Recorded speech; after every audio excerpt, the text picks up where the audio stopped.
Welcome to the Deep Dive. We're diving into the world of hobbies today. Sounds fun. You gave us a transcript from YouTube. Okay. It's called What is Your Hobby? Mm-hmm. It's from this channel called LEP Learn English Podcast. Cool. It's a conversation between two hosts. Yeah. All about hobbies. Right. And I think this is really going to change how we think about free time. Absolutely. I think this deep dive will reveal how impactful a simple hobby can be. Yeah. I mean, we always think about hobbies as just leisure activities, right? Right. But they have so many psychological and sociological benefits that we're going to uncover. Okay, so the video mentions a bunch of different hobbies. Right. Reading, drawing, music, gardening, the list goes on. Mm-hmm. Maybe you're even thinking about your own hobbies right now. Yeah. But have you ever thought about WHY? These activities bring us joy. It's more than just enjoyment. Right. When you do a hobby, you're activating different parts of your brain. Yeah. You're stimulating creativity. Okay. You're even boosting cognitive function. So it's like exercise for the brain. Exactly. Okay. Mihaly Csikszentmihalyi, a really famous psychologist, There you go. he coined this term flow state I've heard of that. to describe that feeling of complete absorption and enjoyment when we're fully engaged in something. That's so true. And hobbies are a prime example of how to achieve flow state. Oh, flow state. I love that. It's like when I get lost in a good book. Right. Or I'm working on a painting and hours just fly by. Exactly. It's like a different level of consciousness. It is. How does flow state benefit us? Studies have shown that achieving flow states can lead to more happiness, improved performance. That makes sense. Even a greater sense of purpose. Wow. And when you think about it, hobbies are an easy way to get to flow. Yeah. It kind of reframes how we view these simple activities, right? It totally does. Yeah. Picking up a paintbrush or playing the guitar suddenly seem a lot more important. Right. Just a way to pass time. Absolutely. But let's be real for a second. Okay. We all have busy lives, and finding time for hobbies can feel like a luxury. I'll be honest, sometimes I struggle with it myself. You're not alone. A lot of people feel that way. Really? Yeah, but that's why it's so important to understand how powerful hobbies are. Think of it this way. Investing in a hobby is investing in your well-being. Interesting. And when you take care of yourself, Yeah. you're more likely to be productive and fulfilled in other areas of your life. Okay. I'm listening. Good. Convince me. How do we actually make time for hobbies Okay. when we're juggling work and family and all of our commitments? You got to start by shifting your mindset. Okay. In the YouTube video, Yeah. Gwen talks about time management and prioritization. Okay. Instead of thinking about hobbies as something you do if you have time, Right. try scheduling them into your week. Huh. Like it's an important meeting, but what if I really don't have even a spare minute? Yeah.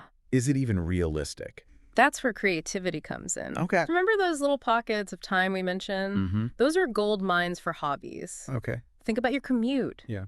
Could you listen to an audiobook or podcast? I could, yeah. Or your lunch break? Mm-hmm. Maybe squeeze in a quick sketch or some writing? Okay. Even 15 minutes before bed can be dedicated to a relaxing hobby. Yeah. Like knitting. Knitting, yeah. Or reading. It's about making conscious choices with your time. Exactly. That's a good point. Yeah. Sometimes I find myself scrolling through social media Oh, yeah. when I could be using that time for something more fulfilling. Right? I love the idea of incorporating hobbies into existing routines. Yeah. Like I could listen to language learning tapes while I'm at the gym. There you go. 2 birds, 1 stone. Exactly. You're getting it. I think so. It's less about finding huge chunks of time Right. and more about fitting hobbies into your day. And once you experience the good stuff, less stress, more creativity, Yeah. that feeling of accomplishment, Mm-hmm. you'll want to keep making them a priority. Okay, I'm starting to get on board with this whole make time for hobbies thing. Good. But let's say you found a hobby you enjoy. Okay. You're making time for it. Yeah. How do you make it more than just something fun? Right. How do you make it a real passion? That's a great question. Yeah? And it's something we'll talk about more Okay. in the next part of our deep dive. Okay. But for now, I'll leave you with this. Right. Imagine if you could amplify that enjoyment. Yeah. Transform it into something that not only brings you joy, but also helps you grow and feel fulfilled. I like that. That's what we'll unlock next. Okay. Looking forward to it. Yeah. So are you ready to take that leap? From hobby to passion. Yeah, it's exciting. Yeah. And the YouTube video offers some really great advice on how to do it. You mentioned unlocking potential earlier. Right. It sounds kind of mystical. Yeah. Is there like a secret formula? No, not really. Okay. It's about understanding the key elements that help with that transformation. Got it. One of the first things the video talks about is dedication. Oh. It's not enough to just do your hobby whenever you feel like it. Yeah. Think of it like a garden. Yeah. If you want it to grow, you have to water it regularly, nurture it. Give it attention. Exactly. So it's about showing up even when you don't feel like it. Yeah. But isn't that the opposite of what a hobby should be? What do you mean? Shouldn't it be about relaxing and having fun? That's a common misunderstanding. Okay. While relaxation and enjoyment are definitely important parts of hobbies, they're not mutually exclusive with dedication. Okay. Think about athletes. Right. They train so hard. Yeah. They push themselves to their limits. Yeah. But they still find a lot of satisfaction in the process. Okay. It's the same with any passion. There's a level of commitment that goes beyond just casual enjoyment. You're challenging my whole perspective on hobbies. Am I? Yeah. So it's not just about finding something you enjoy. It's about finding something that you're willing to put in the time and effort for. Yes. Even when it's hard. Even when it's hard. Okay. And that investment can take many forms. Okay. The YouTube video mentions investing in equipment, taking classes, and setting goals. Okay. Think about a photographer who upgrades their camera lens. Yeah. Or a musician who buys a better instrument. These are tangible signs of their commitment. Okay, I get that. Yeah. But what about setting goals? Goals are important. Right. They give you something to aim for. Yeah. Something to measure your progress against. Okay. Think about a runner who wants to run a marathon. Right. That goal will fuel their training. Yeah. It'll push them through challenges. And in the end, it'll lead to a huge sense of accomplishment. Yeah, when they cross that finish line. Exactly. You know, I've noticed that with my own hobbies. Really? If I set a goal like finishing a painting or learning a new song, I'm more likely to stick with it. It makes sense. Even when I'm not feeling inspired. Right. Like having a target Exactly. keeps me going. That's the power of goals. They give you purpose and direction. Yeah. Even for something as simple as a hobby. Okay. And when you combine that purpose with consistent effort and a willingness to push yourself, you create the perfect conditions for passion to grow. Okay. I'm convinced. Dedication, investment, goals. Yeah. These are all important parts of it. They are. But what about the social side of things? Okay. How does that fit in?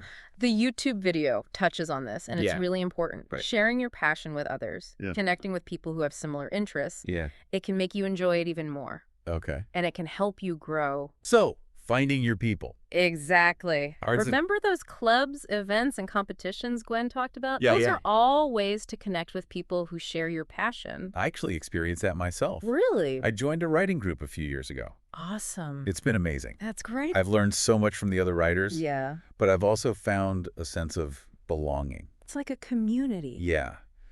And support. That's kept me going. That's awesome. Yeah. That's a perfect example of how connecting with people can make your passion stronger. Yeah.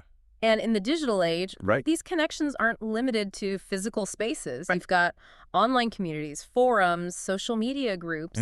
These are all great places to find people who get you, share your work, and get feedback. It's like having a global support system for your passion. Exactly. I love how the internet has made it so easy to connect with people, Me too. no matter where they are. It's amazing. But I'm curious, is there a downside to all this social interaction? What do you mean? Could it lead to comparison and competition? Oh, yeah. And could that take away from the joy of the hobby? That's a valid concern. Okay. And it's something to be mindful of. Mm-hmm. It's easy to compare ourselves to others. Especially online. Especially online. Where everyone seems perfect. Right. But the key is to remember why you started the hobby in the first place. Okay. What makes you happy? Yeah. What makes you feel fulfilled? Mm-hmm. Focus on that. Okay. Let it guide you. That's a good reminder. Yeah. Stay true to yourself. Exactly. Don't get caught up in what other people think. Right. But what about those times when you hit a roadblock? Okay. When you lose your passion? You just don't feel like doing your hobby anymore. It happens. Yeah. How do you get that spark back? That's something we'll talk more about Okay. in the next part of our deep dive. Okay. But for now, Yeah. I want you to think about something. Imagine being able to tap into a source of creativity and inspiration. Yeah, okay. A source of joy and fulfillment that's always there for you. Wow. No matter what. That sounds amazing. It is. A source of creativity and inspiration. Yeah. But how do we access it, you know? Right. Especially when life gets busy and that initial spark starts to fade away. It's important to remember that passion isn't a constant flame. Okay. It ebbs and flows. Right. Sometimes you'll be full of excitement and motivation, and sometimes you'll feel stuck or uninspired. I've definitely been there. Yeah, we all have. Okay, so what are the strategies for navigating those dips? Right. How do we get that flame back? One thing that can really help is to go back to the why. The why. Why did you start this hobby in the first place? Okay. What do you love about it? Yeah. Remember those initial feelings of joy and excitement? Sometimes just focusing on those intrinsic rewards can be enough to reignite that spark. It's like hitting the reset button. Exactly. I think that's where those flow states we talked about come in. Absolutely. If you can get back to that place where you're totally absorbed in what you're doing, it's almost like the passion comes back naturally. It does. And there are a few things you can do to make those flow states happen more often. Like what? One is to get rid of distractions. Oh, okay.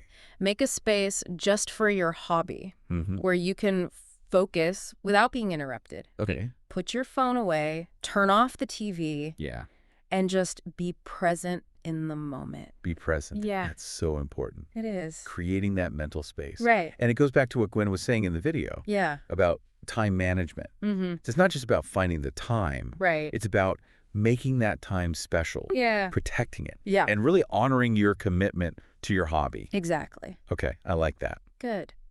Another thing that can help when you're feeling stuck is to switch things up. Okay. Try a new technique.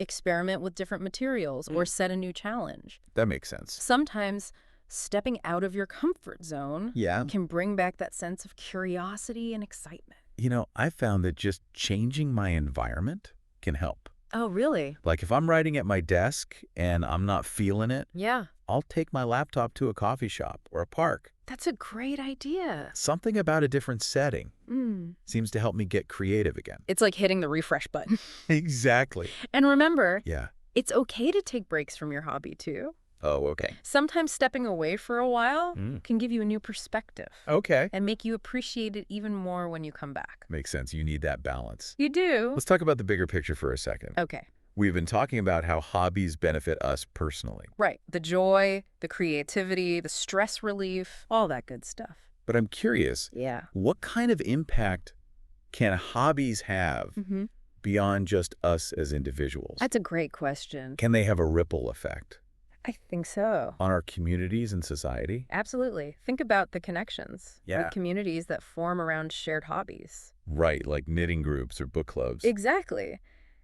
These connections can create a sense of belonging. Yeah. They can strengthen social bonds. They can even lead to positive change. It's like that saying, what is it? A rising tide lifts all boats.